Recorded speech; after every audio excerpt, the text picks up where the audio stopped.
হোসাইনের ইতিহাস পড়লে মানুষ চোখের পানি ফেলে, কান্নাকাটি করে, দোয়া করে। আর ইয়াজিদের ইতিহাস পড়লে মানুষ গালি দেয়। আরো জোরে বলেন। এখানে মজলুম যারা এরাও ইতিহাস হয়ে থাকবে, জালেম যারা এরাও ইতিহাস হয়ে থাকবে। আসর শব্দ দিয়ে আল্লাহ শিক্ষা দিচ্ছেন, এমন কিছু করবা না যেন তুমি ইতিহাস হয়ে থাকো। ফেরাউনের ইতিহাস মানুষ পড়ে, দোলাভাই বলে দোয়া করে, কি বলে? গালি দেয় শুধু। সুতরাং আপনি এমন কিছু করবেন না যেন আপনি 50 বছর পরে আবার ইতিহাসের মাথায় উঠে যান, আপনাকে নিয়ে মানুষ ঠাট্টা করে, বিদ্রুপ করে। আমার কথার ওজন কি বুঝেছে? আলহামদুলিল্লাহ, আপনার মাথায় মগজ আছে তো বুঝবেন। সুতরাং আমাদের আসর শব্দ থেকে শিক্ষা নেওয়া লাগবে, এমন কিছু এখন থেকে আর করা যাবে না যেন ইতিহাসের মাথায় উঠে গেলে আমার বদনাম হয়। কথা বলে ঠিক কিনা? কারণ ইতিহাস লেখা হয় ঘটনা ঘটার সঙ্গে সঙ্গে না, ইতিহাস লেখা হয় ঘটনা ঘটার পরে। কথা বলে না কেন? ইয়াজিদের যে ইতিহাস লেখা হয়েছে কি সঙ্গে সঙ্গে না অনেক পরে? পরে। মানুষ কিয়ামত পর্যন্ত দুনিয়াতে আসবে, আপনি হয়তো আর 50 বছর পরে থাকবেন না, কিন্তু আমাদের পরে যারা দুনিয়ায় আসবে ইয়াজিদের নাম যারাই শুনবে গালি দেবে না দোয়া করবে? গালি দেবে। আশা করছি আমাদের জীবন যেন ওই রকম কিছু না হয়। আর এখন ইয়াজিদ এই শব্দটা এখনো মানুষের নাম আর হয় না, এখন এটা হয়ে গেছে গালি। এটা কি কি হয়ে গেছে? একটা হিন্দুকে যদি বলেন ভাই আপনার ছেলে হয়েছে নাম ইয়াজিদ রাখেন 500 টাকা দেবো, আপনার নামই নেই। অথচ ওই জামানের বাদশা ছিল, কি ছিল? আসর বলতে আসা, আসরের নামাজ বুঝিয়েছেন, আসর বলতে ইতিহাস বুঝিয়েছেন। আর আসর মানে কি? সমস্যা কি? এগুলো লাগবে না ভাই।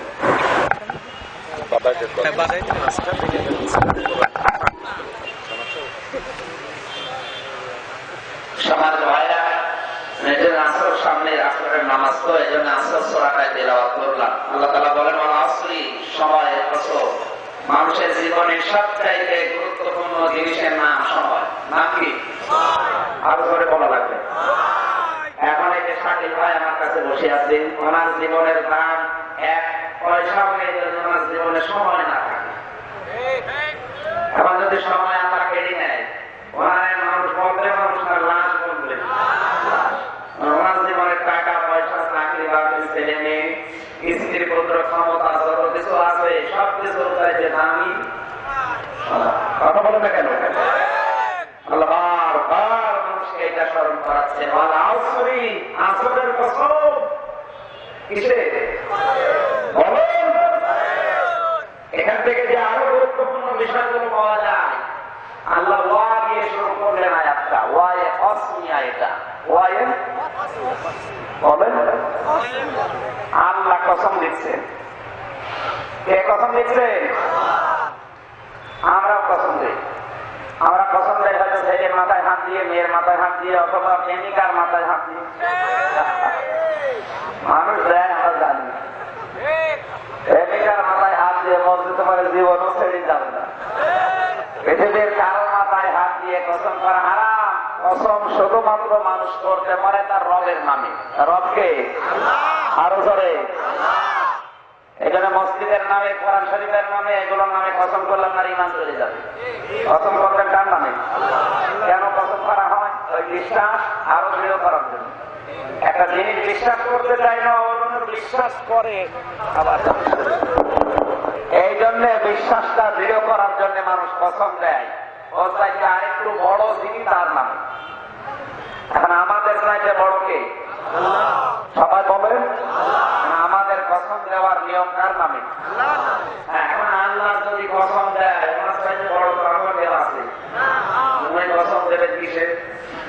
আল্লাহ তাআলা বলেন আমি কসম দেব ওই জিনিসে যেটা বোঝাতে চাই, ওই জিনিসটার সাথে যার সম্পর্ক বেশি।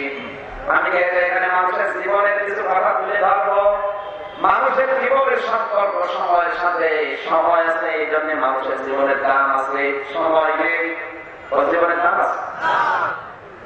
পৃথিবীকে এখন চালাচ্ছে যে লোকটা, ডোনাল্ড ট্রাম্প, ও যত কিছুর মালিক হোক, ওর সময়টা যদি আল্লাহ কেড়ে নেয়, ওকে একদিন দুনিয়ায় রাখবে না, ওর পুরাবে না মাটির নিচে দিয়ে দেবে। কোন মূল্য নেই আমাদের জীবনের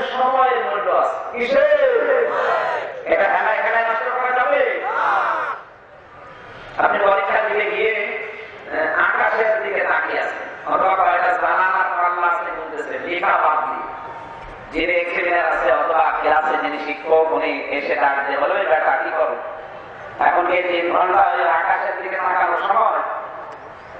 মাত্র সময় শেষ হয়ে যাচ্ছে, যে ঘড়ির দিকে তাকাও, আর মাত্র 2 ঘন্টা বাকি আছে, তাড়াতাড়ি লিখে খাতা জমা দাও, নয়তো তুমি ফেল করবা। এই শিক্ষক যেমন আপনার মাথায় হাত নিয়ে আদরের সহিত বলেন, ও শিক্ষকের চাইতে আল্লাহ দয়া মায়া আপনার প্রতি অনেক বেশি। আল্লাহ যেন ঠিক ওইভাবে আপনার মাথায় হাত দিয়ে যেন আদর করে বসে, বান্দা কোন দিকে খেয়াল করে আসো, তোর জীবনের সময় চলে যাচ্ছে, এইদিকে টাকা তোর জীবনের সময় চলে যাচ্ছে।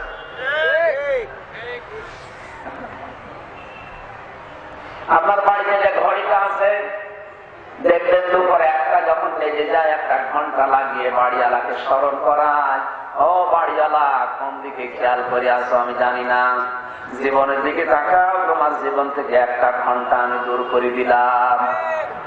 2টার সময় 2টা ঘন্টা লাগাই, 3টার সময় 3টা ঘন্টা লাগাই, 4টার সময় 4টা ঘন্টা লাগিয়ে স্মরণ করায়। এভাবে 1টা 2টা করে ঘন্টা, মিনিট, বছর সব শেষ হয়ে যাবে, তোমার হুঁশ হয় না। মানুষ বলে মানুষের হায়াত বাড়ে না, কোরআনে কারীম বলেছে মানুষের হায়াত কমে। কারণ মানুষকে আল্লাহ পাঠানোর সময় নির্ধারিত একটা হায়াত দিয়েই পাঠিয়েছেন। হায়াতটা যখন শেষ হয়ে যাবে, আল্লাহ তাকে ডাক দিয়ে নিয়ে নেবে। ও হায়াত বাড়ছে না কমছে? পৃথিবীতে একজন মানুষের শুধু হায়াত নির্ধারিত ছিল, হযরত আদম নবীর। তার হায়াতটা নির্ধারিত করে আল্লাহ দুনিয়ায় পাঠিয়ে দিয়েছিলেন যে তুমি 1000 বছর দুনিয়ায় থাকবে। কত বছর? সবাই বলেন। তাছাড়া পৃথিবীর কারো হায়াতের গ্যারান্টি নেই। এখানে যারা আছে কোন মানুষকে আল্লাহ কথা বলেন না যে তুমি 50,000 বছর বাঁচবে, বলেছে? 5 বছরের গ্যারান্টি নেই। যখন পাঠিয়েছে তখনই বিদায় দিতে পারে, অথবা 50 বছর হায়াত বৃদ্ধি করে দিতে পারে, এটা আল্লাহর ব্যাপার। কিন্তু আপনাকে পাঠানোর সময় উনি একটা জিনিস লিখে দিয়েছে, ওইটা না জানা। ওটা কেউ জানে? ওটা যদি জানতো মানুষ গোনা করত। আদম আলাইহিস সালামকে আল্লাহ 1000 বছর লিখে দুনিয়ায় পাঠাবেন। তারা পৃষ্ঠদেশ থেকে তার সন্তান যেগুলো দুনিয়া কিয়ামত পর্যন্ত আসবে তাদেরকে বের করে সামনে রাখলেন। আদম নবী তাকিয়ে দেখেন, এটা বলে ইদ্রিস, এইটাকে বলেন না সুলাইমান, এর নাম কি বলে দাউদ। হযরত দাউদ নবীর দিকে তাকিয়ে আদম নবী জিজ্ঞাসা করে, রব্বুল আলামিন, এটা দেখতে খুব সুন্দর মনে হয়, এর হায়াত কত? আল্লাহ তাআলা বলেন, বেশি দিন হায়াত হয়নি, মাত্র 40 বছর হয়েছে। কয় বছর? তাহলে কাকে কোন হায়াত দিয়ে আল্লাহ দুনিয়ায় পাঠাবে, এটা কিন্তু আগে লিখিত। কথা বলেন না কেন? হায়াতটা বাড়া কমা হয় 2টা কারণে। 1 নাম্বার, যারা এতিমের সাথে ভালো ব্যবহার করে, অসহায় এদের সাথে। 2 নাম্বারে পৃথিবী থেকে যদি দোয়া চায়, আর ওই দোয়াটা যদি কবুল হয়। এই 2টা কারণে মানুষের হায়াত কম বাড়া হয়, বাড়া কমা হয় এই 2টা কারণে। এতিমের মাথায় এতিমের সাহায্য করা, আর কি যদি দোয়া চায় মায়ের কাছে, বাবার কাছে, অথবা মুসলিমের কাছে, মুসাফিরের কাছে, এরকম মানুষের কাছে কেউ যদি দোয়া চায় আর যদি দোয়া করে কবুল হয়, তাহলে তার হায়াত বাড়তে পারে, কমতে পারে। তাছাড়া আল্লাহ নির্ধারিত করে লিখে দুনিয়ায় পাঠিয়ে দিয়েছে। হযরত আদম বলে, আল্লাহ একটা অবিচার মনে হচ্ছে। আল্লাহ বলে, না, আমার ভুল করলে। তুমি আমার দিয়ে 1000 বছর, আর আমার সন্তান দাউদ তারে দিয়ে জানাত 40 বছর, একটা কথা বলি, তুমি একটু সমান সমান করে দাও। আল্লাহ তাআলা বলেন, না, আমি কলম দিয়ে লিখে ফেলেছি, আর কলমের কালি শুকিয়ে গেছে, হবে না। সুতরাং তুমি যদি হায়াত বাড়াতে চাও, তোমার নিজের হায়াতটা দিয়ে দাও। হযরত আদম বলে, সন্তান যেহেতু আমার, মায়া আমার, আল্লাহ তুমি আমার সন্তান আদমের হায়াতটা আরেকটু বাড়িয়ে দাও। বলে, না, আমি দিতে পারলাম না, তোমারটা দরকার হয়, তুমি দিয়ে সাহায্য করো। হযরত আদম ওই সময় সন্তানের উপরে মায়া দেখিয়ে তিনি নিজের হায়াত থেকে কেটে দিয়েছিলেন 60 বছর। কত বলেন? ওদিকে পেয়েছিলেন কত? আর এদিকে 100 বছর হায়াত পেয়েছে হযরত দাউদ নবী। আদম আলাইহিস সালাম পৃথিবীতে বেঁচেছিলেন 940 বছর। আজরাইল ফেরেশতা এসে বলে, আপনার মরণের সময় হয়ে গেছে, আমি অনুমতি চাই, আপনি প্রস্তুতি নেন। কারণ সিস্টেম আগে এটাই ছিল, কাউকে মরণের সময় হলে আগে জানিয়ে দিত, কিন্তু হযরত মুসা নবীর পরে আর জানানোর এটা বলছে আপনার জান কবজ করতে চাই, তাহলে কোন দিক থেকে কবজ করবা? হাত দিয়ে, পাও দিয়ে, মুখ দিয়ে, নাক দিয়ে, কি দিয়ে জানটা বের করবা? হযরত আজরাইল ওই দিন বলেছিল আমার যা ইচ্ছা লাগে আমি তাই করব, এক স্তর দিয়ে জান করবে। আল্লাহকে কে বলে? আল্লাহ কার কাছে পাঠালে? জান কবজ করতে গিয়ে দেখে আমার জান কবজ হয়ে যায়। কেন বেয়াদবি করতে বলে না, তুমি জিজ্ঞাসা করো আমার মানল কেন?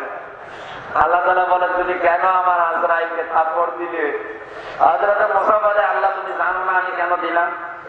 তুমি তো আলিম মেজাজে সদর, মানুষের মনের খবর জানো, যে আমি কোন উদ্দেশ্যে থাপ্পড় দিয়েছি তুমি জানো না? জানি তো, তুমি একটু বলো দেখি।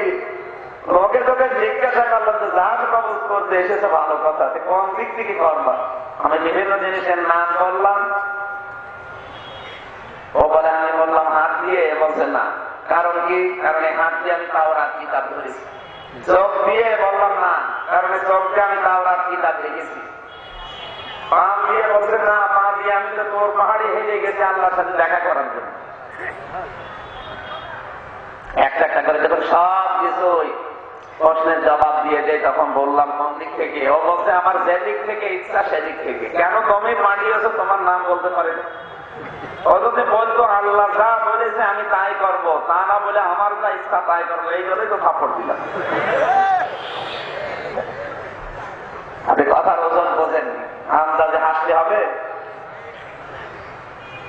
ফেরেশতা আজরাইলকেও ছাড় দেয়নি আল্লাহর হুকুম বাদ দিয়ে, উনি নিজের মন মতো কাজ করেছে। এই জন্য পৃথিবীর কোন মানুষের নিজের মন মতো কাজ করার এখতিয়ার নেই। আপনি যার গোলাম তার কথা মতো কাজ করা লাগবে। এবার কথা বুঝেছি। ওই দিনের পর থেকে আল্লাহ বলেন আজরাইল তোমার এই দায়িত্বটা ওইভাবে পালন করা লাগবে না। এখন থেকে আর অনুমতি সিস্টেম বাদ, যখন ইচ্ছা হবে আমি হুকুম দিয়েই নিয়ে চলে আসবো। আপনার অনুমতি নিতে গিয়ে আমি ঝগড়া বাঁধবো। আমার মনে হয় সিস্টেম যদি এখন থাকতো আজরাইল প্রতিদিন থাপ্পড় দিত। আমাদের যে মেজাজ, আদম আলাইহিস সালাম ডাক দিয়ে বললেন তুমি জান কবজ করতে এসেছো 940 বছরে, আমার তো হায়াত 1000 বছর, আমি এখনো 60 বছর বাঁচবো। আজরাইল বলে দেখেন আপনার কিন্তু বেতনের কথা মনে নেই, আপনি তো 60 বছর দান করে দিয়েছেন দাউদ নবীকে, বলছেন না আমি দেইনি। আপনি নিজে দিয়েছেন এই জন্য তো আমি এসেছি, না আমি দেইনি। ফেরেশতা ফিরে গিয়ে বলে আল্লাহ নবী মরে করে গেলাম, ভালো জায়গায় বেশি ভেজা, মরতে চাই না বাঁচবে। আল্লাহ তাআলা বলেন ফিরে আসো, আমি বুঝতে পেরেছি। আদম আলাইহিস সালাম ভুলে যায়, সন্তানরা ভুলে যায়। এখানে খাওয়ার পরে মনে থাকে না, এটা আদমের সন্তান যারা তাদের স্বভাব। পৃথিবীতে এখন এই অভ্যাস আমাদের আছে না নেই? খেয়ে ফেলার পরে মনে থাকে না। আপনি কথা বোঝেন না। এই আদমের কত সন্তান বাংলাদেশে আছে, 30 খেয়ে ফেলে মনে থাকে না। এবার আপনি মনে বুঝেছেন এ দোষ কি আদমের সন্তানদের না আদমের? ওনার উপরে গড়িয়ে দিলাম, কেউ কিছু বলবো, আমরা ফেরেশতা নাকি? আমাদের অসুবিধা নেই। ওই দিন থেকে লিখিত জিনিসের এই যে জমির দলিল, এরপরে কোন টাকা পয়সা ধার দিয়ে লিখে রাখা, এই সিস্টেমটা ওই দিন থেকে চালু হয়েছে। কারণ মানুষ ভুলে যায়, কাজ করার পরে মানুষের মনে থাকে না, খাওয়ার পরে মনে থাকে না। একজন মানুষের হায়াত শুধু নির্ধারিত ছিল পৃথিবীতে, কার নাম কি? দুনিয়ায় কারো হায়াত নির্ধারিত নেই। এই জন্য আল্লাহ যেন স্মরণ করাচ্ছে, ঘরের দিকে তাকা, কি আকাশের দিকে তাকিয়ে আছে, জানালার দিকে তাকিয়ে দরজার পাল্লা করতেছ, ওদিকে সময় না, সময় মাত্র 3 ঘন্টা, সময় কিন্তু একটা একটা করে চলে যাচ্ছে। এই জন্য কসম দিলাম সময় কিসে? আপনাকে পৃথিবীতে নাম আছে এগুলো হয়তো অন্য কারো দেওয়া।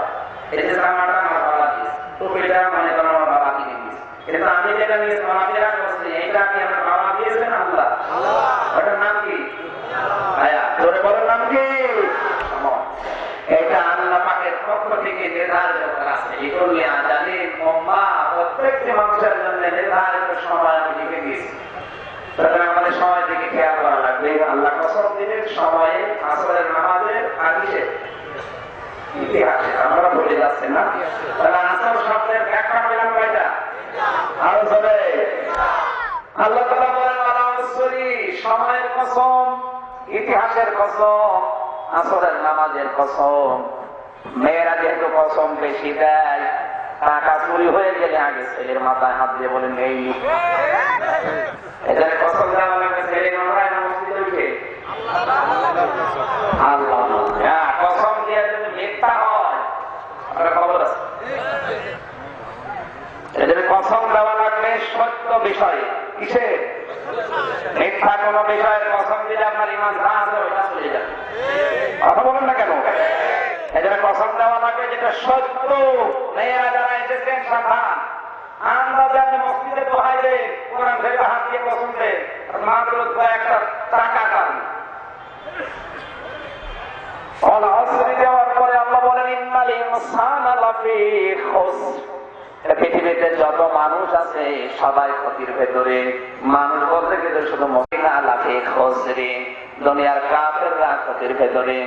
আল্লাহ ইনসান দিয়ে জানিয়েছেন পৃথিবীতে হিন্দু খ্রিস্টান বৌদ্ধ মুসলমান যাই বলে তো মানুষ, পৃথিবীর প্রতিটি মানুষ আমি আল্লাহর ভাষায় ক্ষতির মধ্যে আছে। জোরে বলেন নাউযুবিল্লাহ।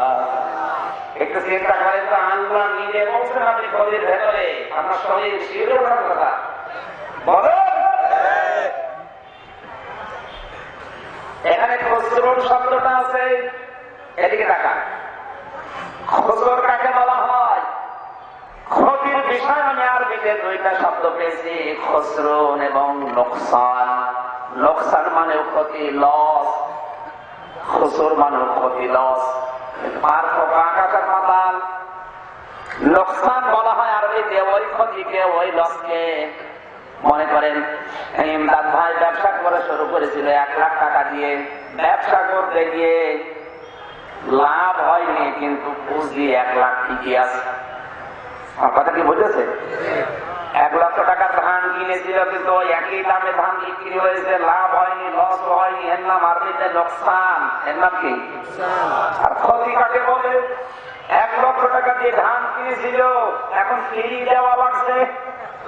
তার মানে ও আসলও নেই, লাভও নেই, আমও গেছে, সালাও গেছে। এর আরবিতে নাম খুসরি। এর নাম কি? আল্লাহ তাআলা বলেন ইন্নাল ইনসানা লাফী খুসর। পৃথিবীর সব মানুষ এই ক্ষতির ভেতরে, আসলও নেই। ওর পুঁজি তো আমার দেওয়া, আমার আসল পুঁজি যেটা হায়াত, এটা কার দেওয়া? আরো জোরে বলেন। ইমাম ইবনে কাসির রাহিমাহুল্লাহ আলাইহি বলেন আমি এটা আসলি ইন্নাল ইনসানা লাফী খুসরি, এটা পড়ার পরে তাফসীর দিয়ে বুঝছিলাম না। কোরআন শরীফ পড়ার পরে দেখে আমার বুঝে আসে না। একটা বাজারে গেলাম, বাজারে যাওয়ার পরে দেখি বাজারের এক কোণা থেকে একটা লোক জোরে জোরে চিৎকার করছে, যার পুঁজি করে যায় তার উপরে রহম করো, যার পুঁজি করে যায় তার উপরে রহম করো। উনি বলছে পুঁজি আবার বলে যায় কি করে? কাছে গিয়ে দেখি যে লোকটা চিল্লাচ্ছে যে আবার পুঁজি করে যায় তার উপরে রহম করো। ওই লোকটা বড় বিক্রেতা, আইসক্রিম বিক্রেতা। তার মানে বোঝাতে যাচ্ছে যে আমার এই যে 50,000 1 লাখ টাকা আমার এই ব্রকের ভেতরে ইনভেস্ট করা আছে, তোমরা তাড়াতাড়ি আসো, বড়টা কিনে নিয়ে যাও, অন্তত তোমার পুঁজি যেন না বলে। হযরত ইমাম কাসির রাহমাতুল্লাহ আলাইহি বলেন আমি কিন্তু এই বড় বিক্রেতার চিৎকারের মাঝখান দিয়ে বুঝে ফেলেছি সূরা আল-আসরের তাফসীর। ওই লোকটা যেমন বলছে তোমরা পুঁজি করে যাওয়ার আগে কিনে নিয়ে যাও, তার মানে আমার উপর একটা পুঁজি আছে।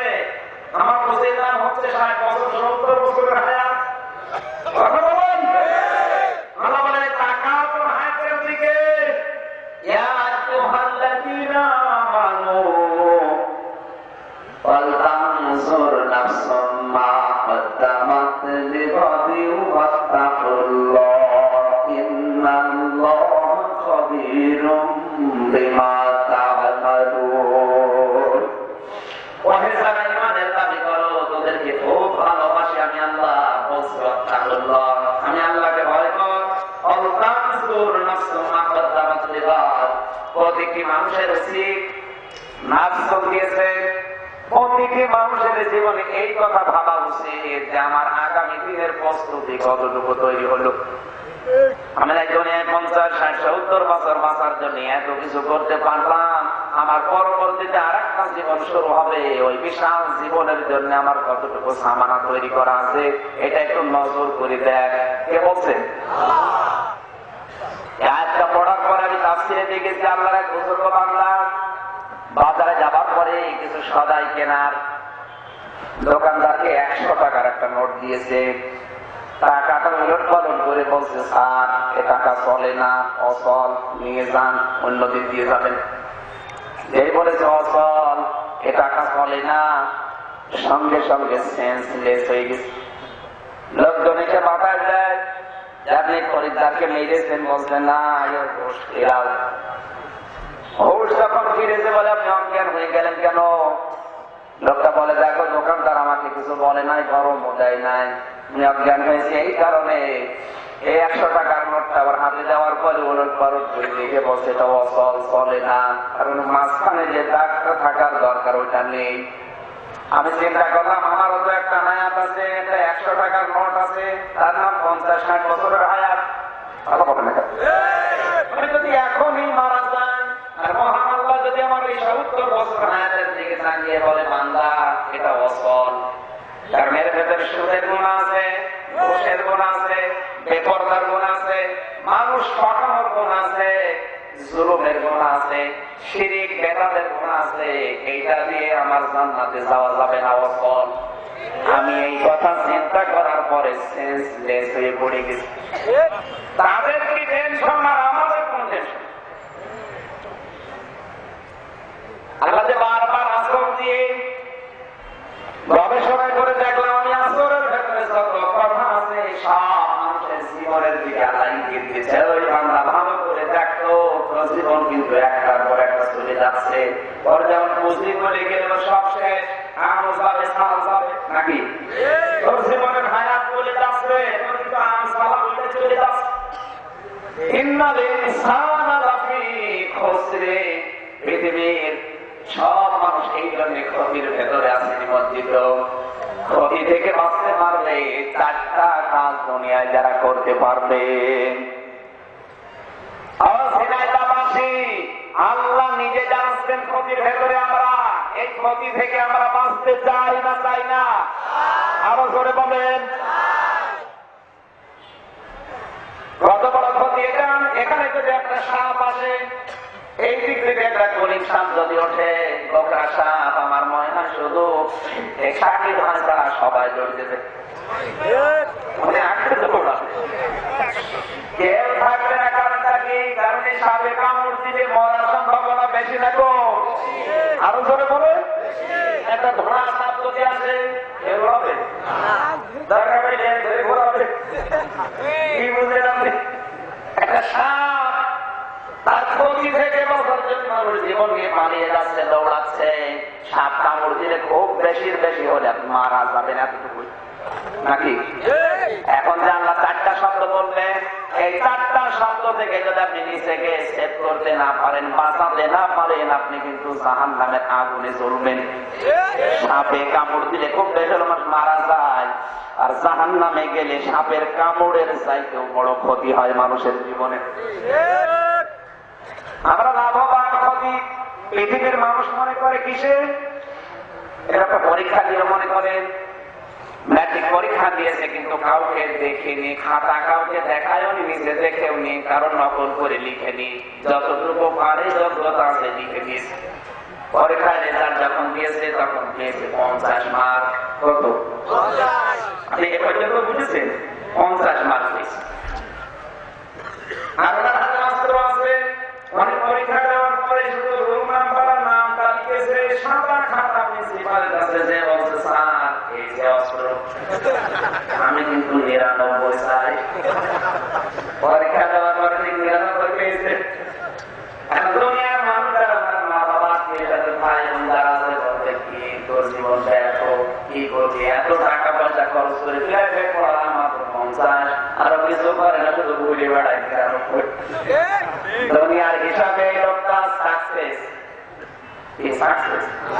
মানুষের চর্ম চোখে এই লোকটা লস হয়েছে, ক্ষতি হয়ে গেছে, আর ইনি সাকসেস হয়েছে। কথা বলে না কেন? আসলে যে বিষয়টা, আসল যেটা, ইনি সাকসেস, ওনার জীবন পুরোটাই লস। 2 নম্বরই করে কিছু না দিকে পাস করে যদি কোন জায়গায় যায় ওই জায়গাটাও 2 নম্বরই করবে।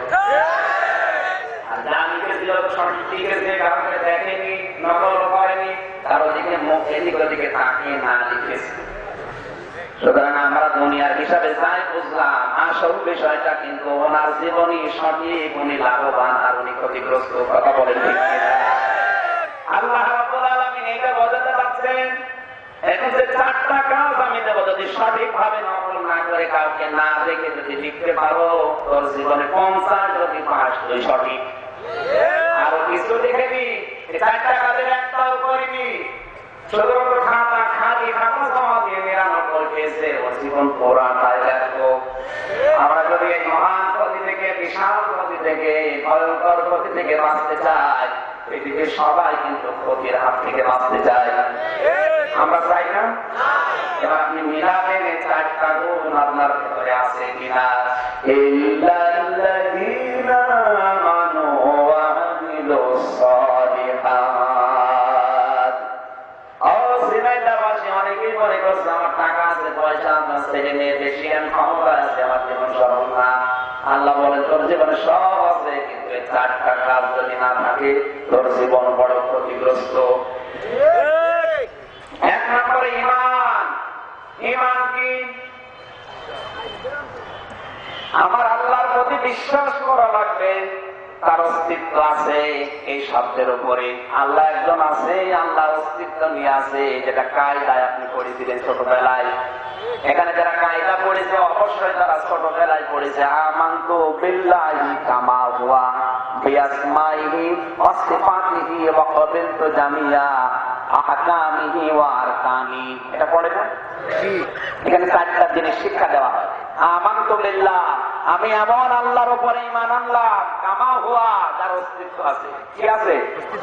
আরো জোরে বলেন। বিআসমাইহি, শুধু তার অস্তিত্ব নেই, তার নামও আছে। শুধু তার নাম নেই, তার নামের গুণাগুণ আছে। সিফাতিহি, সুতরাং পৃথিবীতে শুধুমাত্র মুসলমান ছাড়া অন্য কোন ধর্মের নিয়মটা মেলে না। এই কারণে অন্য ধর্মে যারা আছে তারাও কিন্তু 12 মাসে 13 পূজা করছে, না করে না? কেন করছে? ওদের ভগবান যাদেরকে যে নাম দিয়েছে ওই নামটা মনে করে ওরা কার্যকর করবে। যেমন হবো নাম দিয়েছে দুর্গা, ফসলে বরকত দেয়, ওরা বিশ্বাস করে, না করে না? আমার কথা বোঝা যায়নি?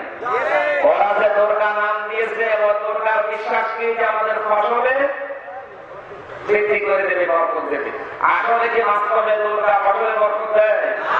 বলেন। আপনি দুর্গাকে ফসলের মাঝখানে রেখে রাখবেন, ফসল সহ দুর্গা কি হয়ে যাবে?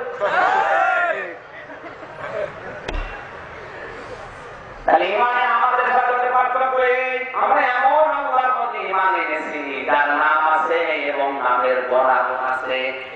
আমার আল্লাহর নাম কয়টা? 99টা। কয়টা? 5000। কত?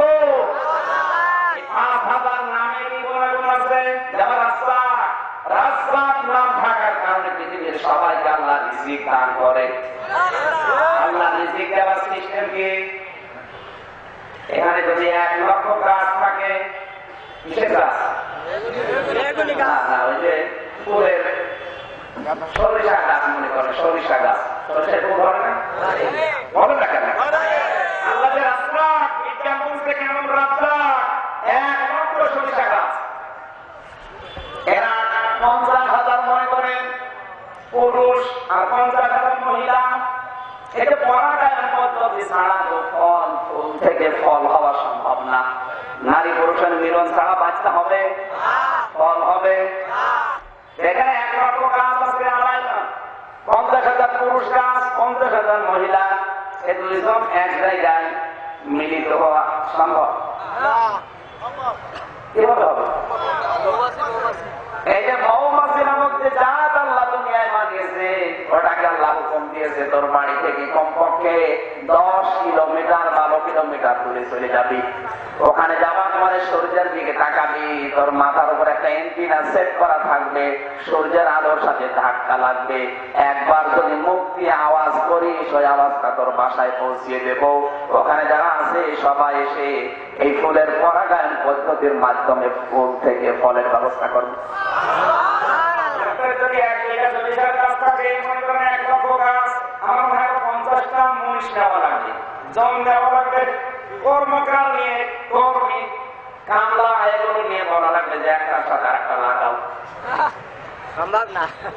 ওই 1 লক্ষ গাছে দেখা যাচ্ছে 50টা কামলা নিয়ে যা লাভ হইল সব মাঠে মারা যাচ্ছে। আল্লাহ রাব্বুল আলামিন বলেন, আমি যে রাজ্জাক নাম নিয়েছি, পৃথিবীর 70% খাবার এই পরাগায়ন পদ্ধতির মাধ্যমে দুনিয়ার মানুষের হাতে আমি তুলে দেই। শুধুমাত্র এই মৌমাছি নামক একটা জাত যদি দুনিয়া থেকে তুলে দিতাম, যে মৌমাছি বলতে পৃথিবীতে কিছু থাকবে না, তাহলে 75% খাবার দুনিয়ায় মানুষ 75% খাবার কম পড়ে যেত, মানুষ কিছুদিন পরে না খেয়ে মারা যেত। এরকম বহু উদাহরণ কোরআনে মানুষকে তার রাস্তার নামের বাস্তবতা শিখিয়েছেন। সুলাইমান আলাইহিস সালামের জামানার একটা কাহিনী আমরা জানি। তিনি খাবার দেওয়ার জন্য বিভিন্ন মানুষকে দিয়েছিলেন। সবাইকে দাওয়াত দিয়ে একটা মাছ, তিনি মাছকে খাবার দিতে গিয়ে তিনি ব্যর্থ হয়ে ক্ষমা চেয়ে নিয়েছিলেন, আল্লাহ আমার দ্বারা সৃষ্টি জগৎকে খাবার দেওয়া সম্ভব না। 6 মাস একাধারে খাবার রান্না করেছিলেন। আল্লাহর কাছে বলেছিলেন, আল্লাহ খাবারটা যেন না নষ্ট না হয়। একাধারে 6 মাস রান্না করার পর একটা মাছ এসে বলেছে আমার খাবার, ওখান থেকে যতটুকু লাগে খেয়ে চলে যায়। এসে দেখে খাবার যা আছে ডালের ভেতরে দেয়, পাহাড় পরিমাণে খাবার শেষ হয়ে গেছে। ডাকতে বলে খাবার আর কই? সুলাইমান নবী রেগে গেছে, বললাম ওখান থেকে খেয়ে চলে যাও, আবার ডিস্টার্ব করো। বলে মেহমান ডাক দিয়ে গরম দাও। তুমি যা খাবার রান্না করলে ওইরকম খাবার প্রতিদিন সমুদ্রের ভেতরে আমার আল্লাহ তার রাজ্জাক নামের কারণে 3 লোকমা করে খাওয়ায়। আমার আল্লাহর নাম কি? আরো জোরে বলে। এই নামটা নেওয়ার কারণে পৃথিবীর সবাইকে তিনি রিজিক দান করছেন। আল্লাহ মানুষকে বোঝায়, আমার প্রতি যারা ঈমান আনবে, আমার এই বান্দাদের মাথা যদি নত হয়, কপাল যদি নত হয়, তাহলে রাজ্জাকের সামনে হবে, রিজকের সামনে না। কত মানুষ ঈমান আনার পরও রাজ্জাক না পেয়ে রিজকের সামনে মাথা নত করে আছে। আপনি যে মাজারে কবরে নেতার কাছে মাথা নত করে আছেন, একজনের গোলাম, দুনিয়ার কিছু স্বার্থ সিদ্ধি পাওয়ার জন্য, কিছু পাওয়ার জন্য রাজ্জাকদের রিজকের সামনে আপনি মাথা নত করলেন। আপনার ঈমানের ভেতরে ভেজাল। এরকম ঈমান দেশের মানুষের নেই। তাহলে ঈমান আনার জন্য আমি পয়েন্ট বললাম কয়টা? 4টা। 1 নম্বর আল্লাহর অস্তিত্বে বিশ্বাস করা লাগবে এবং মেনে নেওয়া লাগবে। 2 নম্বরে আল্লাহর নামগুলো বিশ্বাস করা লাগবে এবং নামের গুণাগুণ আছে এটা মেনে নেওয়া লাগবে। আমরা জানি আল্লাহর নাম আছে, কিন্তু আল্লাহ রাজ্জাক নামের কারণে যে আমাদের খাবার যেতে পারে ওই বিশ্বাসটা এখনো জন্ম হয়নি। এই জন্য মানুষ সুদ খায়, এই জন্য মানুষ ঘুষ খায়। যদি বিশ্বাস থাকতো রাজ্জাক একজন আছে, আমাকে না খাইয়ে মারবে না, কোনদিন ঘুষের টাকা হাতে দিবে না। আর বাংলাদেশে যারা ঘুষ খায়, আপনি হিসাব করে দেখবেন অভাবে খুব কম, বেশিরভাগ ঘুষখোর স্বভাবে। সরকারি বড় বড় কামলা যারা, এরা কি অভাবে ঘুষ খায় না স্বভাবে? এক একজন মানুষের যে টাকা পয়সা আছে, মন পর্যন্ত করাবে না, এ বড় ঘুষ বেশি করে ফেলল। ঘুষ খেয়ে যারা টাকা সম্পদের পাহাড় তৈরি করতে পারে, কিন্তু একটা কথা স্মরণ রাখা লাগবে, আল্লাহ জানিয়েছেন যারা অবৈধ ভাবে দুনিয়ায় টাকা পয়সা ইনকাম করে, ওগুলো ওদের কামে আল্লাহ ভোগ করতে দেয় না। মারা যাওয়ার পরে ওর ছেলে মেয়ে স্ত্রী ওগুলো আরো ভালো ভালো কাজে ব্যয় করে তারা জান্নাতি হয়, মাঝখান থেকে ওই লোকটা জাহান্নামে হয়ে যায়। এরকম মানুষ দেশে আছে না নেই বলে? এখানে আছে। আর বলে তো কারা আছে?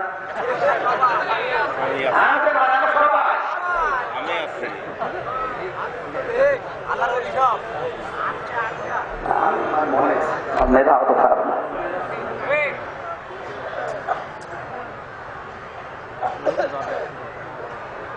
অনেকে চলে যাবে, কথা নেই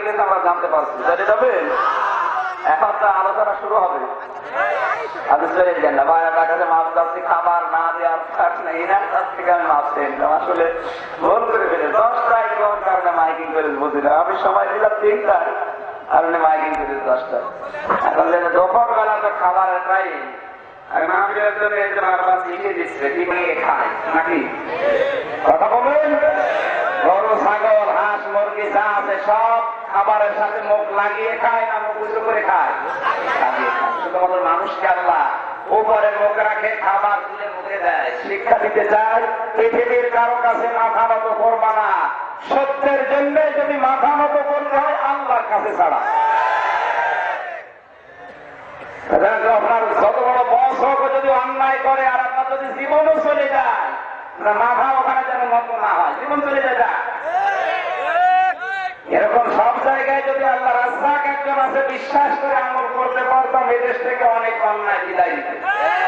আমরা অন্যায়ের প্রটেস্ট করতে পারি না, এই জন্য যারা অন্যায় করে ওদের বৃদ্ধি আরো বেড়ে যায়। আল্লাহর নাম হচ্ছে সাত্তার। নাম কি? সাত্তার নামের কারণে আপনার যে গোনাগুলো আল্লাহ গোপন করে রেখেছে, অথবা যত গোনা আমরা করি যদি আল্লাহ সাত্তার নাম না নিত, আমাদের গায়ের সাথে শরীরের সাথে লিখে দিত, মানুষ রাস্তাঘাটে চলাফেরা করা কঠিন হয়ে যেত। কথা বলে ঠিক কিনা? এখন আল্লাহর নাম আছে প্রায় 5000। কত? আমরা এমন আল্লাহর প্রতি ঈমান আনলাম যার নাম আছে, নামের গুণাগুণ আছে এবং কার্যকারিতা আছে, অন্য ধর্মের মতো না। জোরে বলে ঠিক কিনা? 3 নম্বরে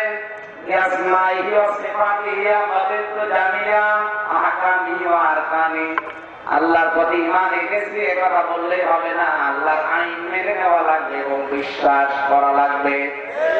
আল্লাহর আইন আছে মানে আমরা জানি, বিশ্বাস করি, কিন্তু মানতে পারি না। সুতরাং আল্লাহর আইন কেউ যদি জানে পর্দা করা আল্লাহর আইন, এই মুহূর্তে থেকে সিদ্ধান্ত নেবেন যে যতদিন বেঁচে আছে আমি এটা ছাড়বো না। বলেন, মেয়েদের আদর্শ হওয়ার জন্য 4 জন মহিলার নাম আমি পেয়েছি কোরআনে এবং হাদিসে। 1 নম্বরে হযরত মরিয়ম। মরিয়মের সম্মানের নামে আল্লাহ একটা সূরা কোরআনে কারিমে দিয়েছে। নাম কি? সূরা মরিয়ম। কেন দিয়েছে? কারণ তিনি তার সতীত্বকে হেফাজত করে রেখেছিলেন। মেয়েরা যারা জানে যে নিজেকে হেফাজত করা ফরজ, এরপরও যদি বিবাহ হওয়ার আগে সব কিছু মিলিয়ে দেয়, ও কিন্তু মরিয়মের সাথে জান্নাত পাবে না। বলেন, আপনার ইমান এখন পর্যন্ত দিয়ে রাজা হয়নি, আপনি তো বিশ্বাস করলেন আল্লাহর আইন এবং বিশ্বাস করে আমল করা লাগবে। মরিয়ম বিশ্বাস করতো আল্লাহর আইন আছে এবং বিশ্বাস করে আমল করতো, এই জন্য তাকে আল্লাহ কামালিয়াত দিয়ে দিয়েছিলেন। তার নামে আল্লাহ সূরা নাযিল করেছে, বহু আয়াত কোরআনে আছে মরিয়মের নামে। মা বোনরা যারা এসেছে, শয়তানের এই যে এখন যে চক্রান্ত চলছে মিডিয়া দিয়ে, সন্ত্রাসের মাধ্যমে, মিডিয়া সন্ত্রাসের মাধ্যমে, আমাদের অন্তত মরিয়মের দিকে তাকিয়ে হলেও গোপন যে গুণাগুলো আছে ছেড়ে দেওয়া লাগবে।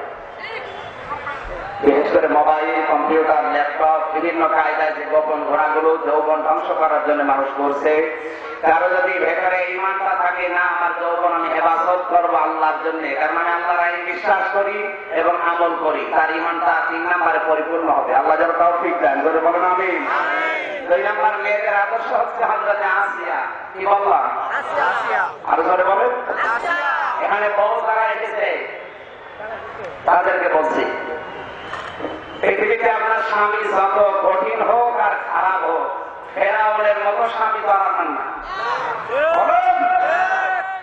এত অত্যাচার করেছিল জীবনে স্ত্রীর উপরে, এরকম মানুষ পৃথিবীতে আসবে না।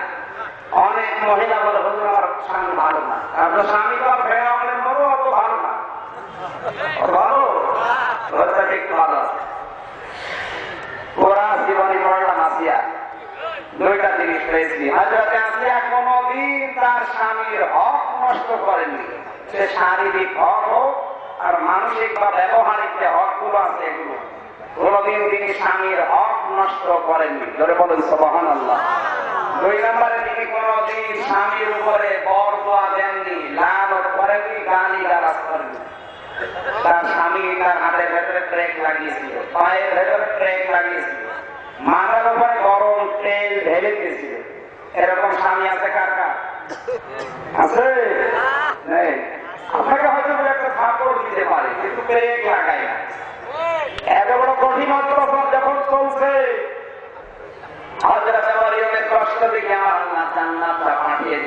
জিবরাইলকে দিয়ে জান্নাতের সামনে তুলে ধর।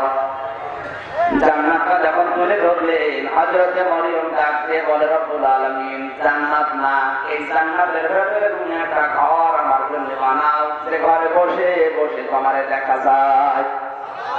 إذا قالت رب ابن لي عندك بيتا في الجنة ونجني من فرعون وعمله ونجني من القوم الظالمين। মেয়েদের কামালিয়াত অর্জন করার জন্য, নেকি পাওয়ার জন্য এটা গুরুত্বপূর্ণ মাধ্যম।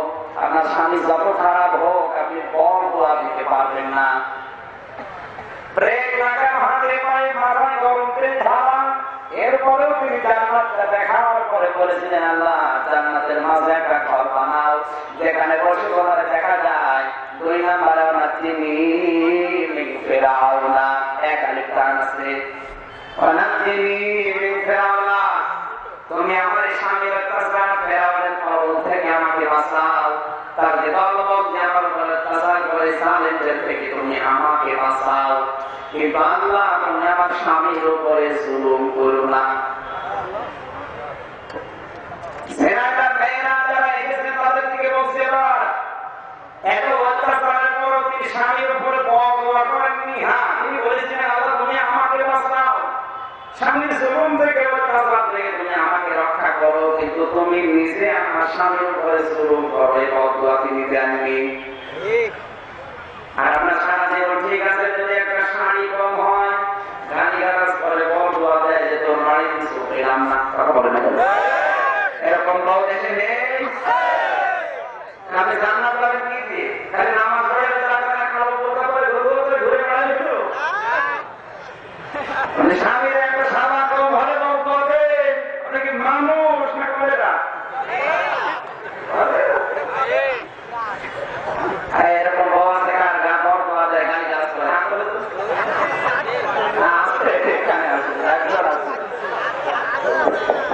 ঠিক আছে, যাক, একজন তো পাওয়া গেল। ওই লোক একা না, এখানে হাজারো লোকে এরকম আছে, কথা বলে ঠিক কিনা? মা বোনেরা অনেকে মনে করেছিল, হুজুর মনে হয় আমাদের পক্ষে কথা বলবে। এটা পক্ষের কথা, আপনাকে বাঁচার জন্য বলছি। আপনি তো জাহান্নামে যাচ্ছেন, ও মনে করছেন নামাজ পড়ি, আমি রোজা রাখি, মহাত্মা করি, আল্লাহ মানে জাহান্নামে দেবে। আপনি তো স্বামীর আজও মন জয় করতে পারেননি। এত অত্যাচার হওয়ার পরে যদি আসিয়া বরদোয়া না দেয়, আপনার কি কম করেছে? হয়তো মার জন্য 1000 টাকা সে শাড়ি কিনে আপনার জন্য 900 টাকা নিয়ে, এতটুকু কম বেশি।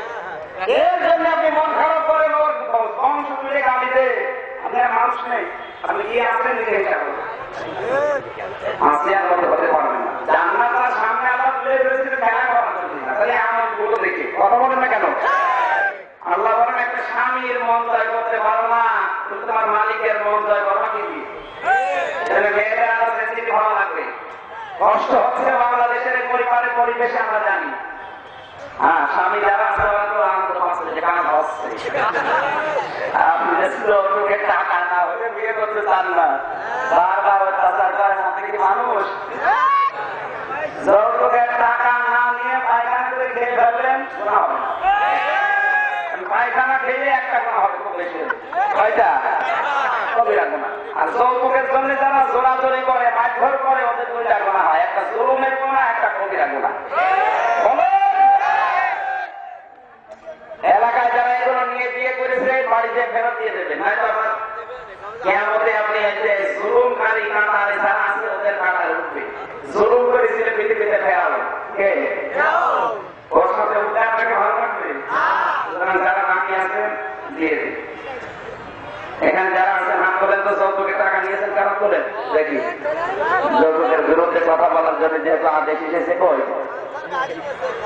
এলাকায় তাদের নেই, দিয়ে দেওয়া আলহামদুলিল্লাহ নেই। মা বোন যারা এসেছেন, আপনাদেরকে আহ্বান জানাচ্ছি, নামাজ রোজা এটা মাস্ট নেই, পড়াই লাগবে, পড়াই লাগবে। মাঝখান থেকে আপনি যদি আসিয়ার মতো জান্নাত দেখতে যান, মরণের সময় স্বামীর যে অত্যাচার গুলো চলছে, এগুলো মেনে নিয়ে মনে করবেন আবার জান্নাত তৈরি হচ্ছে। আপনার স্বামী তো নামাজ পড়তে গেলে আপনাকে বলে না, রোজা রাখলে আপনাকে অত্যাচার করে না। আমার স্বামী স্বামী কোন বিষয়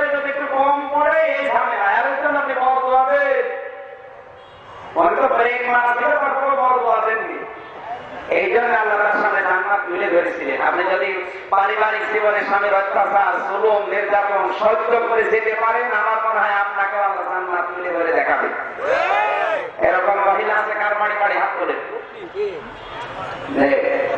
মা বোনেরা একটা স্বামীও হাত তোলে নি। কোন এলাকায় আসলাম?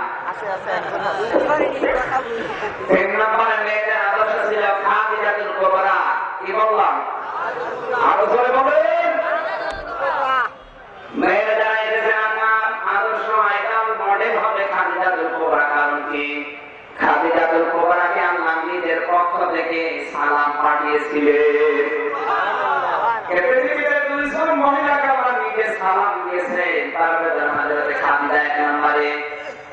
জিবরাইল ফেরেশতা এসে ডাকতে বলে, হে নবী, খাদিজাকে আপনি সুসংবাদ দেন যে আল্লাহ নিজে তার সালাম দিয়েছে। খাদিজাতুল কুবরাকে আল্লাহ সালাম দেওয়ার পেছনে কারণ ছিল তিনি কোনদিন স্বামী বাদ দিয়ে খাবার খেতেন না। যতদিন পর্যন্ত স্বামী দিনের দাওয়াতে, দিনের কাজে, সাংসারিক কাজে, রাষ্ট্রের কাজে বাইরে ছিল, দায়িত্ব পালন করে যখন বাড়িতে আসতো তখন স্বামীর সাথে মিলে খাবার খেত। এখানে স্বামী স্ত্রী এক প্লেটে খাবার খাওয়া সুন্নাত। যেখানে স্বামী মুখ লাগিয়ে খাবে ওই জায়গায় স্ত্রী মুখ লাগাবে, এটা সুন্নাত। আর এখনকার বউ আরামে খেয়ে ঘুমিয়ে আছে, ওইভাবে দুইটাই বাড়ি এসে দরজা বুঝ করবে জান্নাত পাবা, তো জাহান্নামের জায়গা হবে না। খাদিজাকে আল্লাহ সালাম দিলেন এই কারণে, স্বামীর খেদমত মেয়েদের জন্য ফরজ। বলেন নবীজি বলেন, গভীর রজনীতে এসে দরজায় একবার শুধু ডাক দিয়েছে, খাদিজা। দেখি সঙ্গে সঙ্গে দরজা খোলা। কি তুমি আর রাতে ঘুমালে না? খাদিজাতুল কুবরা বলেছে, হে রাসূল, আপনি আমার স্বামী, আমি জানি আপনি বাইরে যখন থাকেন আপনার পেছনে শত্রু লেগে থাকে, না জানি কখন কোন দুঃসংবাদ আসে। আর আপনি যদি রাষ্ট্রের দায়িত্ব পালন করে এসে বারবার দরজা ধাক্কান, আমি যদি আরামে ঘুমিয়ে থাকি, উঠতে দেরি হয়ে গেলে বিয়াদবি হবে স্বামীর সাথে। এই জন্য আমার যদি ঘুম লেগে যায়, এই দরজার সাথে পিঠ লাগিয়ে আমি ঘুমাই, আপনি আসা পর্যন্ত। সত্যি করে বলে তো এরকম বউ আছে কার হাত করে?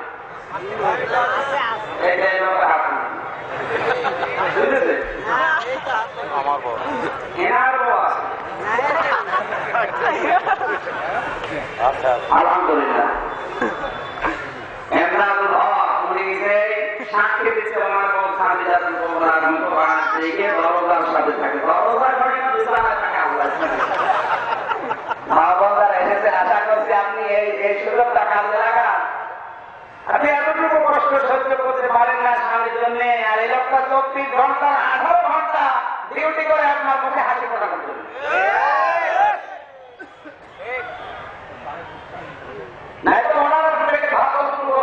নিজের খাবার নিজে করে খাবে, এই যদি মানসিকতা থাকে, ওই পরিবারে নিজের মা বাবা স্ত্রী সন্তানের জন্যই তো 18 ঘন্টা ডিউটি করা লাগে। এমনকি অনেকে বউর মুখের দিকে তাকিয়ে অবৈধ পথে পর্যন্ত ইনকাম করতে বাধ্য হবে। বেতন হচ্ছে 25,000 টাকা, এমন বউ পেয়েছে বউ ছাড়তে লাগে 30,000। তো করবে কি? শেষ পর্যন্ত মানুষের কাছে জুলুম করতে বাধ্য না। এরকম অনেকগুলো আছে, আমি পেয়েছি।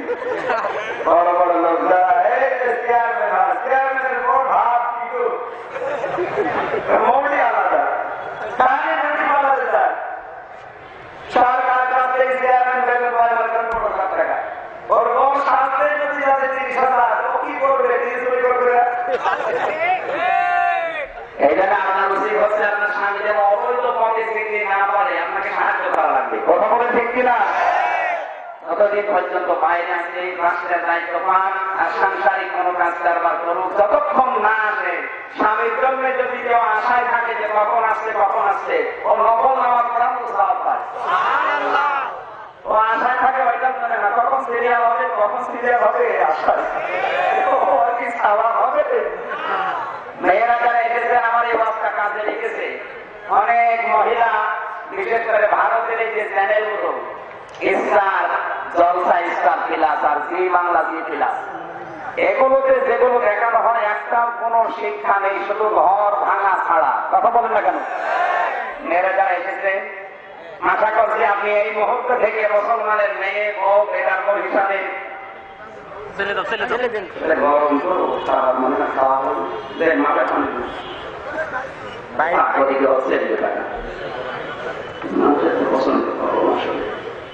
সম্মানিত মা বোনের আশা করছি আপনি আমাকে এসে শিক্ষাটা আজকে নিয়ে যাবেন। যতদিন বেঁচে আছেন ভারতের এই স্টেডিয়াম অন্তত আমরা দেখবো না, অন্য কেউ দেখে দেখো। রাজি আছে?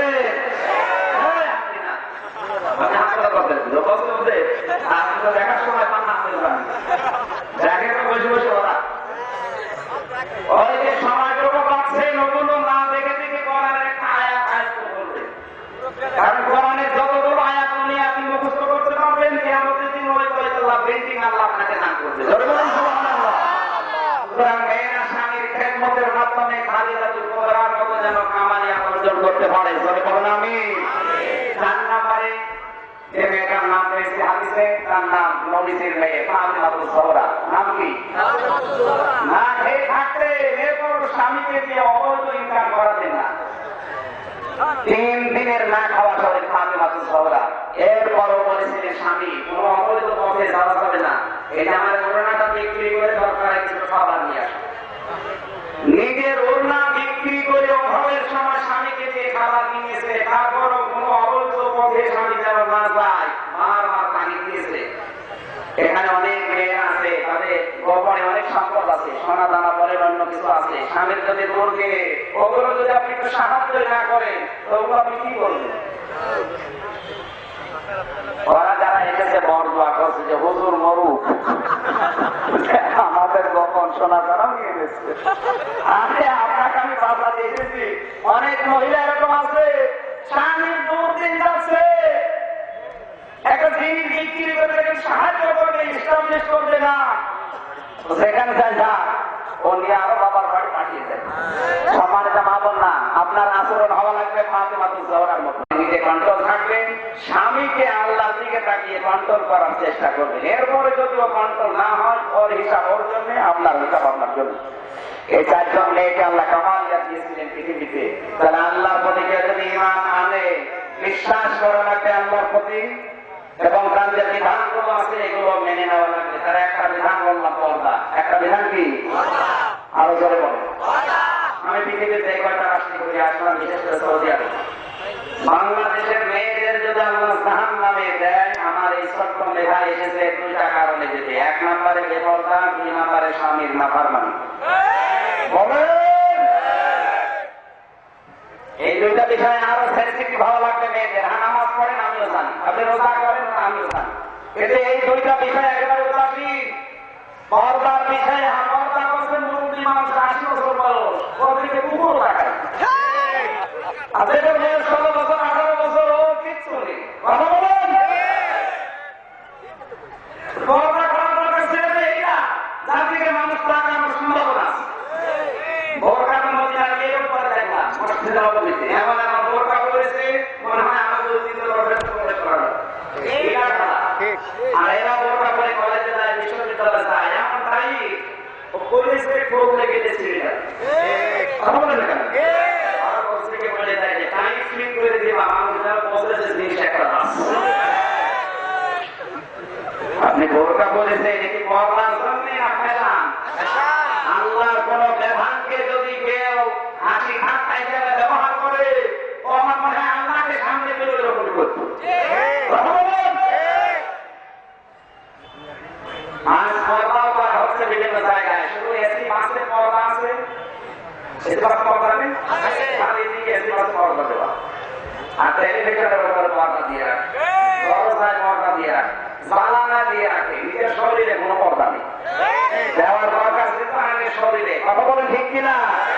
মেয়েদের শুধু হাতের কবজি, মুখমণ্ডল, পায়ের পাতা, এই 3টা জায়গা বাদ দিয়ে বাকি জায়গা ঢেকে রাখা নামাজের মতো খরচ। এখানে যারা মেয়েরা এসেছে পুরুষের চাইতে মেয়েরা অনেক বেশি। এই জন্য বলছি সম্মানিত মা বোনেরা, যারা এসেছেন অন্তত ঈমান এনেছেন আল্লাহর প্রতি। আপনি কারোর সাথে দেখা করতে পারবেন না, কথা বলতে পারবেন না, তা না, অসুবিধা নেই, কথা বলেন, দেখা করেন, কিন্তু 3টা জায়গা খোলা রাখা যায় যাচ্ছে। আপনি যদি মুখমণ্ডল খোলা রাখেন যায় যাচ্ছে, জামান হিসাবে মুখ ঠিক না। মুখ খোলা রাখাও, তাহলে মুখ আপনি ঢেকে রাখতে হবে। 2 নম্বর হাতের কবজি, মায়ের পাতা, আর এগুলো ঢেকে রাখতে হলে শাড়ি দিয়ে হয় না, সালোয়ার কামিজ লাগে। কি দিয়ে? মদিনার মিউজিয়ামে হযরতে ফাতেমাতুজ জোহরার পোশাক এখনো আছে।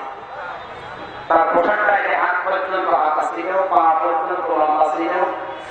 এরপরে নিচে ছায়া পায়জামা পরা লাগবে, এরপরে ব্লাউজ গায়ে দেওয়া লাগবে, ওড়না দিয়ে মাথা মুখটা ঢেকে রাখা লাগবে। অন্তত কারোর সামনে যদি হঠাৎ করে পড়েও যায়, অন্তত পর্দা আপনার ভঙ্গ হবে না। কারণ পর্দা করা কি বলেন?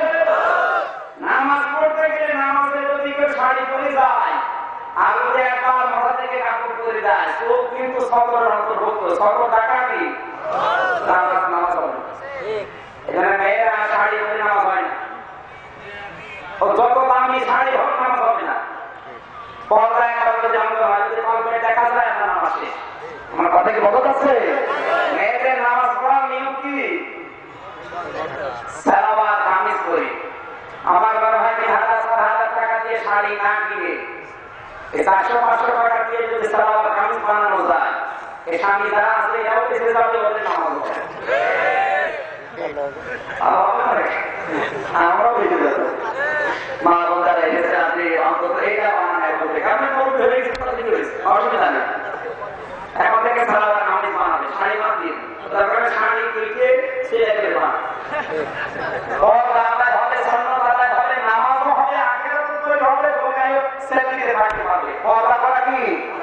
আল্লাহর প্রতি ঈমান নিয়ে কথা বললে আল্লাহর আইন বিশ্বাস করা লাগবে, মানা লাগবে। কথা বলেন ঠিক কিনা? এরপরে আল্লাহর ক্ষমতা বিশ্বাস করা লাগবে, মানা লাগবে। আল্লাহর ক্ষমতা আছে না নেই? আল্লাহ যে কত বড় ক্ষমতাবান, মানুষকে কত দুর্বল করে বানিয়েছে তার বাস্তব প্রমাণ গরু। এই লোকটা যারা 20 বছর পার করে চোখে চশমা লাগিয়ে দেখতে পারবে না? বলেন 40 বছর মনে করেন বয়স, আর 20 বছর হলে 60 বছরের চশমা লাগবে। আর একটা গরু 70 বছর বয়স, চশমা লাগে না। তাহলে গরু না সবল, আরো আসতে বলে গরু চাইতে দুর্বল করে আল্লাহ পারে বানিয়েছে।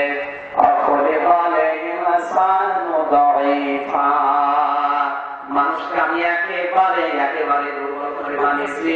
এমানুষ যখন আল্লাহর প্রতি ঈমান আনবে, 1 নম্বরে অস্তিত্বে, 2 নম্বরে নামে বা সিফাতে, 3 নম্বরে আল্লাহর আইনে, 4 নম্বরে আল্লাহর ক্ষমতা আছে। বিশ্বাস করা লাগবে এবং মেনে নেওয়া লাগবে যে আল্লাহর ক্ষমতা আছে। ক্ষমতার উৎসকে আমি জনগণ, যদি এই বিশ্বাস করে ক্ষমতায় জনগণ বসাতে পারে, অবশ্যই ঈমান একটা দাবি অনুযায়ী যারা আনতে পারে ক্ষতি থেকে বাঁচবে। 2 নম্বরে আমিল সালিহাত, আমল করা, নেক আমল। কি আমল? নেক আমল। আমল আমাদের কম বেশি যায় আছে, সমস্যা হচ্ছে আমলের ভেতরে শিরক আর বেদাত ঢুকে গেছে। এখানে ঈমান থাকা লাগবে শিরক মুক্ত, আর আমল থাকা লাগবে বেদাত মুক্ত। কথা বলুন। আমলের জন্য বেদাত তো মারাত্মক। একটা লোহার জন্য জং বা মরিচা যেমন মারাত্মক। লোহার যদি জং পড়ে যায়, মরিচা পড়ে যায়, ওর কোনো দাম থাকে না, হয়ে যায়। আপনার আমলের কোনো দাম নেই যদি ওর ভেতরে বেদাত কিছু ঢুকে পড়ে। আপনি আমল অল্প করেন কিন্তু শিরক ঢোকানো বলেন। বেদাত কি? ইসলামের মধ্যে নতুন কিছু আবিষ্কার করা বেদাত, আর ইসলামের জন্যে নতুন কিছু আবিষ্কার করা সুন্নাত। কথা বলেন। ইসলামের মধ্যে যদি নতুন কিছু আবিষ্কার করেন, যেমন নামাজ 5 ওয়াক্ত, আরো ধরে বলেন। কেউ যদি আর 1 ওয়াক্ত বাড়িয়ে নেয়, আমার ভালো জিনিস আমি আর 1 ওয়াক্ত বাড়িয়ে দিলাম, ওইটা কি? বেদাত। ধরে বলেন কি? বেদাত। জিকির করা ইবাদত। জিকির যদি এখন আল্লাহ যেভাবে নির্দেশ দিয়েছে, রাসূল যেভাবে বলেছেন, ওই নিয়ম বাদ দিয়ে নতুন করে কেউ নিয়ম বানিয়ে করে, এটা কি? এই জন্য আপনাদেরকে বলতে জিকিরের শব্দ 4টা: সুবহানাল্লাহ, আলহামদুলিল্লাহ, লা ইলাহা ইল্লাল্লাহ, আল্লাহু আকবার। আজ বিভিন্ন পীরের দরবারে মানুষ যাচ্ছে, আপনি যান, ভালো হওয়ার নিয়ে যাবেন, আমি ঠিক বলছিলাম। কিন্তু জিকিরের যদি ইবাদত হিসাবে দেয়, এই 4টা শব্দ বাদ দিয়ে আপনি জিকির করতে পারবেন না। আমার বলে তো ভাইটা বললাম।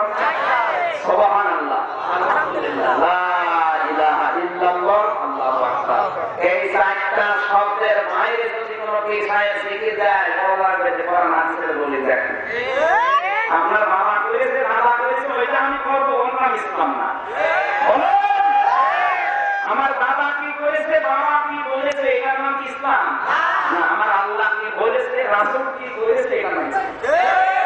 আপনার পেশা যদি বলে হো হো জিকির করবে, আপনি করবেন না? মানে 4টা শব্দের ভেতরে হো আছে না। এবার যদি ভুল বলছেন তাহলে আমার পেশাকে বিরুদ্ধে বলছে, এর ভিতরে কি কথা না, এটা ভিতরে দিতে না, এটা কোরআনের কথা। অযকুর রব্বাকা ফি নাফসিকা তাদাররুআন ওয়া খিফাতা ওয়া দুআন জাহরি মিনাল কওলি বিল গুদুবি ওয়াল আসাল ওয়া লা তাকুন মিনাল গাফিলিন। সূরা আরাফের ভেতরে আছে। আল্লাহ বলে জিকির করতে যাও, আল্লাহকে যদি ডাকতে যাও তুমি স্বরে ডাকো। কি স্বরে? কান্না জড়িত কণ্ঠে আবেগ নিয়ে। শব্দের দিকে খেয়াল করেন। অযকুর রব্বাকা ফি নাফসিকা, হে নবী আপনার রবকে যদি আপনি ডাকতে চান, এক নম্বরে মনে মনে ডাকবেন। কিসে? মনে মনে। দুই নম্বরে চুপি স্বরে। চুপি স্বরে। তিন নম্বরে দুআন জাহরি মিনাল কওলি, আওয়াজ দিয়ে চিৎকার করা দরকার নেই। কোরআনের আয়াত দিয়ে বললাম, আপনি কোরআনের উপরে আর কিছু আছে না? কোরআন দিয়ে সাহায্য করে না, জোরে জোরে বলা লাগবে, দরকারে মাছ দিয়ে উঠা লাগবে আছে। আপনি কেন মানতে পারেন? একবার গিয়েছিলাম মনে হয় গত 17 সালে চাপায় জিকির বলতে বলতে শুনলাম শিবগঞ্জ থানায় জিকিরের পরে জিকিরের পরে গাছে ওঠো মানটা গাছে ওঠো তো দেখি ঘন্টা মিনিট অনেক দরবারে ওরা নোট ঠিক করে রাখে টাকা দিয়ে সারা দেশের মধ্যে ওদেরকে এরকম কিছু টাকা দিয়ে রাখলাম। ওই লোক যখন আসবে গাছ তৈরি করে আল্লাহ বলিত এই সাহাবীদের থেকে আপনি আল্লাহ রাসূলকে বেশি ভালোবাসা দিতে পারবেন? কোন সাহাবী জীবন পড়ে তো বেলাতে যারা গাছে নাচিয়েছে, ধর্ম বানিয়েছে, শিক্ষা পেলে এগুলো সব এদের দরবারে ভান্ডারি। জিকির ইবাদত, জিকিরের ভেতরে নতুন কিছু আবিষ্কার করা না। এই ইবাদত না নষ্ট হয়ে গেছে বাংলাদেশে। জিকিরের নাম শুনলে মানুষ হাসতে আসা হয়। মনে করে জিকির মানে আলাদা করা, ঢোল বাজানো, চট্টগ্রামে গিয়েছিলাম 18 সালের দিকে, দেখি একটা লোক লাফাচ্ছে, মনে হয় যে ইসলামে ধরে ফেলবে।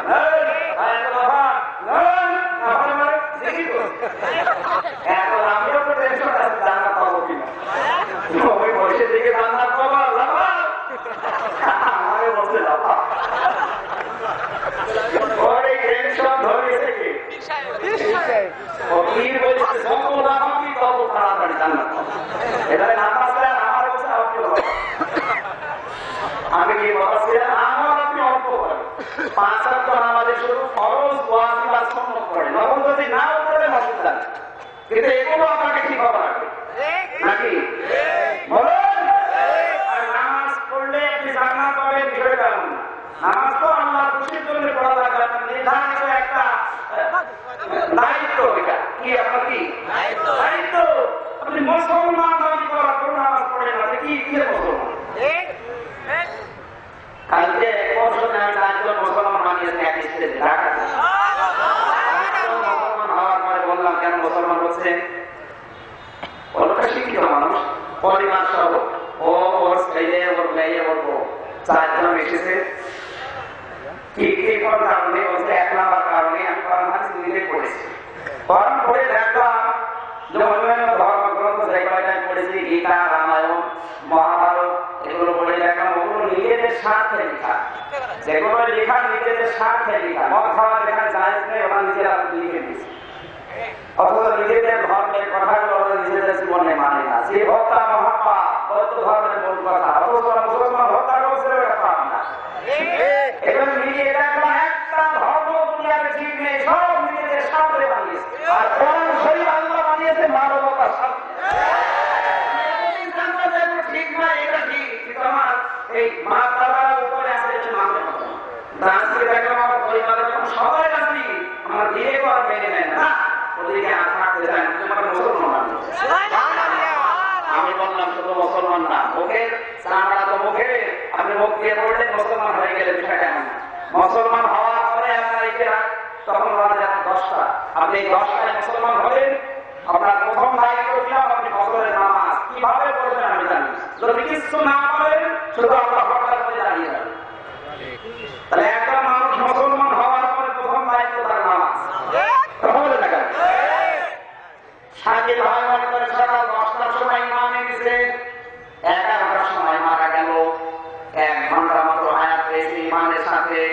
উনি মারা যাওয়ার পরে জান্নাতি না জাহান্নামী?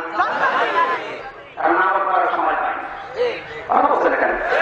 উনি যদি সকাল 10টার সময় ইমাম এনে বিকাল 3টার সময় মারা যায়, 5 ঘন্টা হায়াত পেয়েছে মাত্র, 11, 12, 1, 2, 3, এখন তো কোনো অর্থের নামাজ নামাজ খেলায় খেলায় বাদ দিয়ে না করে মারা যায়, উনি কিন্তু একবারে জান্নাতি হয়ে আগের লোকের মতো বলতে পারবেন না। কারণ ওনার ওখানে হিসাব হবে জোহরের নামাজে না জানো আল্লাহু আকবার বলে তারপর নামাজ হবে। কথা বলে না কেন?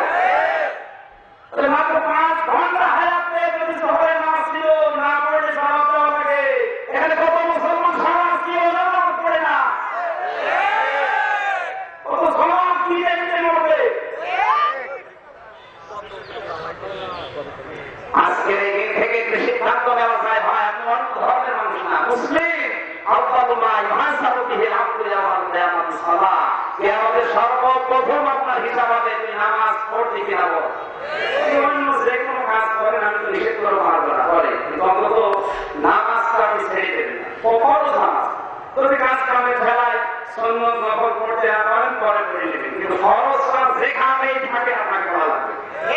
এরা ছোটখাটো কাজ করতে গিয়ে নামাজ ছেড়ে দেয়, হাঁসের খাবার দিতে দিতে বাড়িতে নামাজ হাঁস বড় হয়ে গেল, হাঁস তো খেয়েও তো হবে না, সবাই দেখা হবে হাঁসের কারণে আল্লাহ বিধান মঞ্জুর করে। কথা বলে না কেন? সম্মানিত মা বোনেরা যারা এসেছেন, নামাজ গুরুত্বপূর্ণ কেমন? সন্তান যখন পৃথিবীর মাটিতে আসে প্রথমে পানি দেখা যায়, এরপরে রক্ত, এরপরে সন্তানের মাথা। নবীজি বলেন যে পানিটা দেখা যায় ওই সময় যদি নামাজের সময় হয়, ওই সন্তানের মাথা তুলার ভেতরে ভিজিয়ে দিয়ে ওই নামাজে দাঁড় করা। কত বড় গুরুত্বপূর্ণ বিধান দিয়ে পাচ্ছে।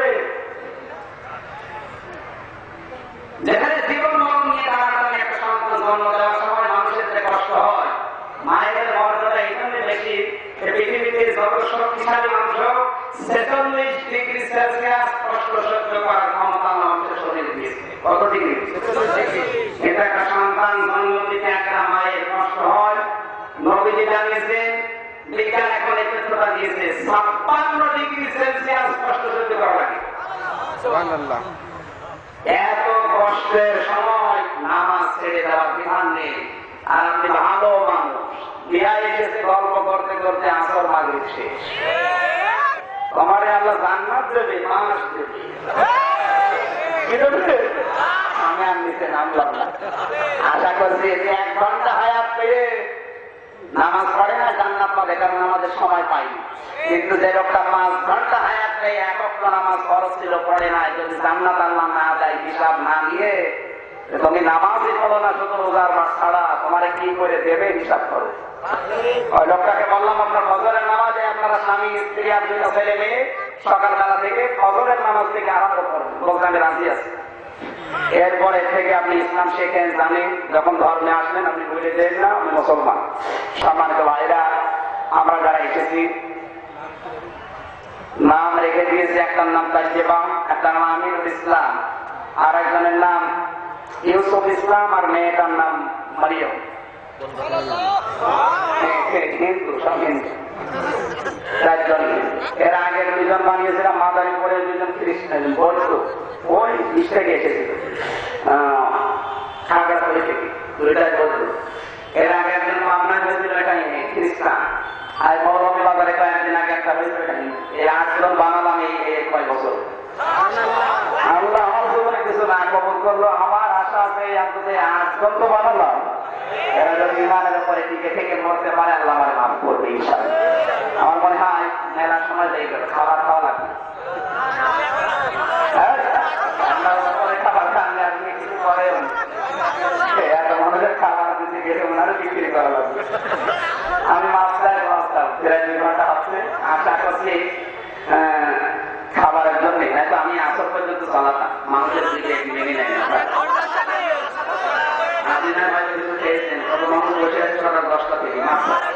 আগামী কোন জায়গায় আসলে আমি সময় দেবো ইনশাল্লাহ। 12 বাজার একটা মাহফিল নেওয়ার কথা আছে, 12 বাজার যদি কোনো ডেটটা কাটে আমি ওনাদের শরীফুল ভাইকে জানাবো। আমি আজকের জন্য রঘুনাথ দেখি ডেট সামনে যদি কাটে দেব। আজকের মাহফিলটা আমাদের প্রধান অতিথি হয়তো ব্যস্ততার কারণে আসতে পারেন নাই। বিশেষ করে একটি আনোয়ারুল আজিম আনোয়ার সাহেব দোয়া চেয়েছেন, আল্লাহুম্মা আমিন। আমি বসাফের মানুষ, একটু দোয়া করে যান ভাই, বসেন, মনোযোগটা করে যান। এরপরে আপনি আশপাশে যেখানে মসজিদ আছে নামাজ পড়ে নেবেন। রব্বানা আতিনা ফিদ দুনিয়া হাসানা ওয়া ফিল আখিরাতি হাসানা ওয়া কিনা আযাবান নার ওয়া আদখিলনাল জান্নাতা মা'আল আবরার ইয়া আজিজ ইয়া গফফার ইয়া রাব্বাল আলামিন। আল্লাহ বাজার মহিষাহাটি এলাকার মানুষ মিলে কোরআনের আয়োজন করেছেন, মেহেরবানি করে ওসমানের মতো এগুলো কবুল করে নাও। আমাদের প্রধান অতিথি মাননীয় এমপি সাহেব জনাব আনোয়ারুল আজিম আনোয়ার ভাইকে কবুল করো, তার মা বাবাকে ক্ষমা করে দাও। আল্লাহ বিশেষ অতিথি জাহাঙ্গীর সিদ্দিকী, তোমার এই কলমকে তুমি দায়িত্ব দিয়েছো, জনগণের পালন করার সুযোগ দাও। যার মাধ্যমে মাহফিল আজকে বাস্তবায়ন হয়ে গেল, আল্লাহ জনাব এমদাদুল হক রব্বুল আলামিন, তোমার এই গরমের জীবনটাকে তুমি কবুল করো। আর স্ত্রী পুত্র সন্তানাদি দুজনে যেগুলো দিয়েছ এগুলো চোখের শীতলতাকারী বানিয়ে দাও। তার মা বাবাকে মাফ করো। তোমার যে বান্ধব আমাকে নিয়ে এসেছে জনাব শরীফুল ইসলাম, আল্লাহ তুমি তাকে মঞ্জুর করো। প্রফেসর জাহাঙ্গীর ভাই হাত তুলেছে, দোয়া চায়, আল্লাহ তুমি তাকে সহি সালামতে রাখে, সুস্থ রাখো। তার স্ত্রী পুত্র যেগুলো দিয়েছে ওগুলো তুমি চোখের শীতলতাকারী বানিয়ে দাও। মুরব্বী মানুষ যতগুলো বসে আছে আবু বকরের মতো বানাও।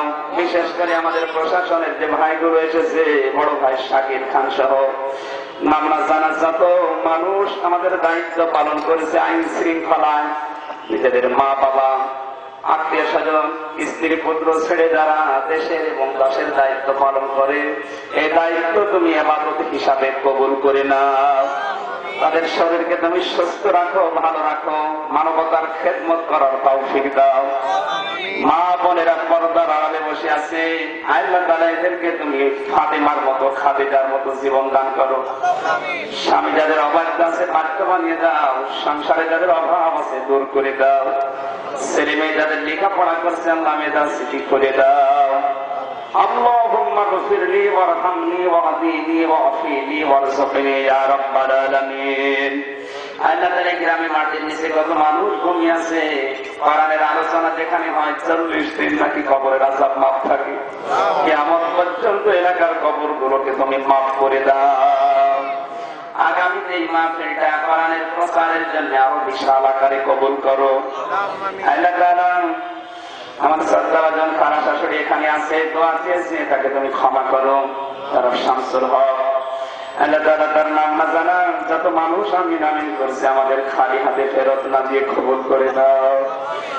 মরণের সময় অন্তত আমাদের এই জবানে তোমার এই কালামটা দিও, লা ইলাহা ইল্লাল্লাহু মুহাম্মাদুর রাসূলুল্লাহ। আযান দিয়ে দিন একটু পরে, আর 10 মিনিট আছে। এখানে নামাজ যদি মারেন পড়ে যান, আশপাশে মসজিদ থাকলে পড়ে যাবে। আপনাদের সাথে করতে গেলে ওয়াজ মাহফিলের নিয়মিত আপডেট পেতে আমাদের চ্যানেলটি সাবস্ক্রাইব করে বেল বাটনে প্রেস করুন।